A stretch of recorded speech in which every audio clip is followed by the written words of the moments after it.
Imagine standing in front of 60,000 screaming fans, playing a beautifully soothing acoustic intro while leaning over to whisper into your bandmate's microphone that you are going to murder him in the dressing room.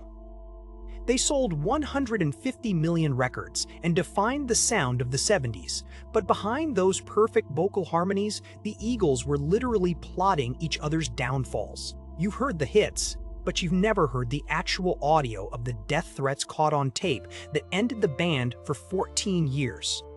The Eagles built a legendary career on the image of the laid-back, sun-drenched California lifestyle, but the reality behind the curtain was a toxic corporate dictatorship. At the top of this hierarchy stood Don Henley and Glenn Frey, the self-appointed rulers who controlled the money, made the rules, and expected absolute compliance. This created the paradox of professionalism. On stage, they executed flawless, pristine harmonies. Offstage, they were deeply unhappy, fueled by exhaustion, heavy substances, and bitter resentment. The primary target was Don Felder, the guitarist who co-wrote the legendary music for Hotel California. Despite his immense contributions, Felder was treated as a secondary employee whose opinions were constantly dismissed. For 18 agonizing months during the recording of their 1979 album, The Long Run, the tension simmered to a boiling point. The atmosphere was so toxic that band members recorded their parts at different times of the day just to avoid looking at one another. But how does a simple corporate disagreement turn into a promise of physical violence? The answer lies in a single evening, a high-profile political fundraiser, and a seemingly innocent handshake that shattered the band forever. Ask yourself, if you were in Felder's shoes, constantly belittled while doing the heavy lifting on stage, how long would you have kept your mouth shut before you finally snapped? Write down your theory in the comments right now, because what happened next is almost impossible to believe. On July 31st, 1980, the band arrived at the Long Beach Arena for a benefit concert supporting Senator Alan Cranston's re-election. Felder was furious, believing rock bands should stay out of politics. When the senator's wife, Norma, thanked Felder backstage, he shook her hand and muttered sarcastically, "You are welcome, Senator, I guess." Glenn Frey heard every word. To Frey, this was direct insubordination and a public embarrassment to their brand. He confronted Felder immediately, sparking a backstage screaming match in front of the senator's staff. A physical fight was barely avoided.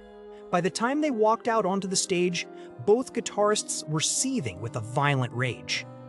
But the real twist isn't just that they fought. It's that the entire mutual threat session was recorded on a hidden tape that survives to this day. 60,000 fans had no idea they were witnessing the live, slow-motion demolition of the world's biggest band. As the Eagles executed their beautiful, mellow harmonies, Frey and Felder traded explicit death threats directly into their microphones between lyrics. In the mixing booth, horrified sound technicians realized the raw vitriol was leaking into the audio feeds.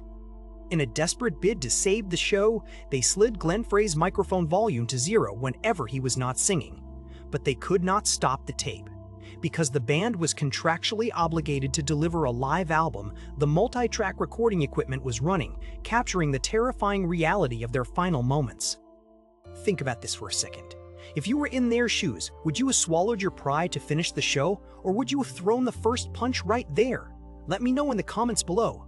Between songs, Frey walked over to Felder and muttered, "Only 3 more songs, asshole, and I'm gonna kick your ass."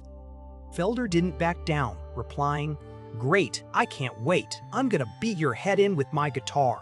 Throughout Lion Eyes and I Can't Tell You Why, they continued this bizarre dual-track performance, singing sweet romantic ballads of heartbreak to the crowd, then whispering threats of violence to each other a second later.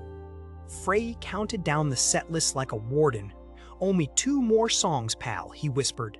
By the final note, the tension was so thick it was a miracle. The stage didn't combust. When the final encore faded, the facade shattered. Felder didn't wait to take a bow. He unstrapped his guitar, marched off stage, and smashed a cheap acoustic guitar to splinters against a concrete support column. He stormed out, leaped into a limousine, and ordered the driver to speed away. Behind him, a furious Glenn Frey searched the backstage area, ready for a physical brawl, only to find his target had escaped. You would think that a blow-up this explosive would lead to an immediate press conference, a dramatic public statement, or a massive media circus. But the way the Eagles ended was far more chilling. Tell me in the comments, would you have walked away from millions of dollars over a backstage insult, or would you have swallowed your pride to keep the money train rolling? The truth is, the band did not end with a massive press release. It ended with a quiet whisper. A few days after the disastrous Long Beach concert, Glenn Frey picked up a phone, dialed Don Henley's number, and said 7 simple words: "The Eagles are over. I am out." Henley, who was equally exhausted by the endless fighting and the grinding pressure of their massive success, did not argue. He simply replied that he already knew. The other band members, Joe Walsh and Timothy B. Schmidt, were never even formally called. They were not invited to a meeting, and they did not receive a formal termination letter.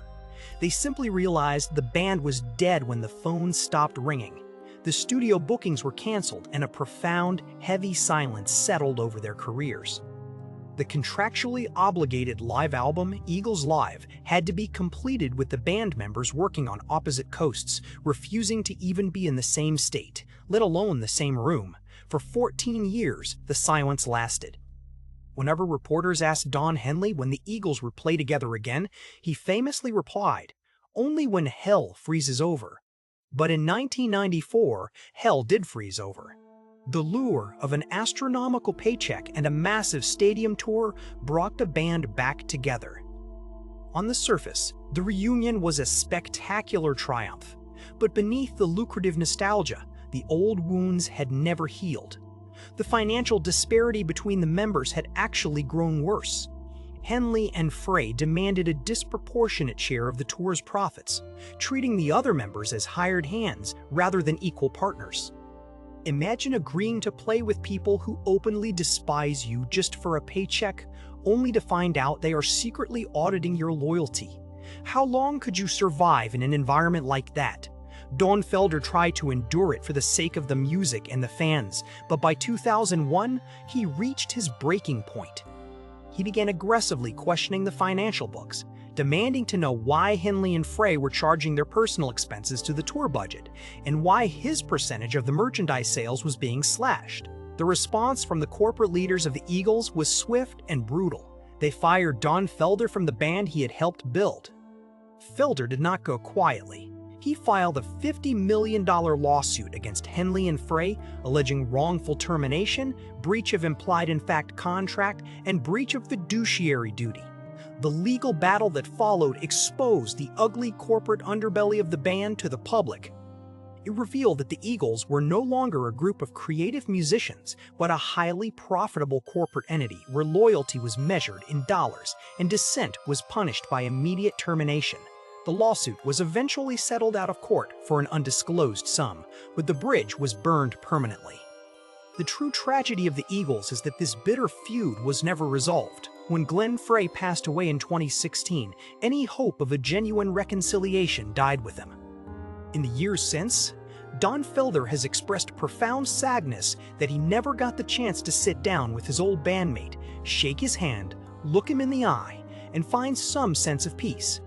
The beautiful, timeless music that we still listen to on the radio was born out of a crucible of intense hatred, unchecked egos, and corporate greed. It makes you wonder, can true artistic genius only exist when it is pushed to the absolute brink of self-destruction? Whose side would you have been on in this high-stakes battle for control of the band? Let me know your thoughts in the comments below, and if you want to uncover more dark, untold stories from rock and roll history, make sure to subscribe and check out our video on the hidden truth behind other legendary band breakups.